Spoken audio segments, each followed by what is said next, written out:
سوات پوهنتون کې د جرنالیزم یعنی د صحافت د څانګې د سوري د لاندې د یو سیمینار او د MOU یعنی د میمورندم اف انډرسټینډینګ تابع شوی و چې پکې د صحافت زده کوونکو ښوونکو او د پوهنتون وایس چانسلر په شمول د پوهنتون نورو چارواکو هم ګډون وکړو. دغه دستور کې د سوات پوهنتون او د میډیا د معاملاتو یوې NGO په منځ کې یو MOU ساين شو. د MOU ساين کولو په وخت د صحافت د څانګې چیرمن ډاکټر جمال الدین او وایس چانسلر پروفیسور ډاکټر حسن شیر هم موجود وو. دغه MOU مقصد د صحافت په څانګه کې د صلاحیتونو سیواواله راوستل دي.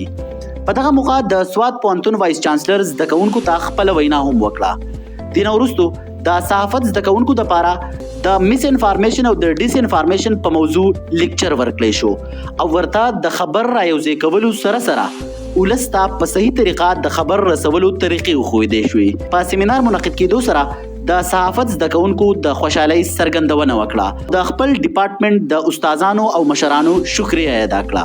غفران الله GGS نیوز چارباغ سوات.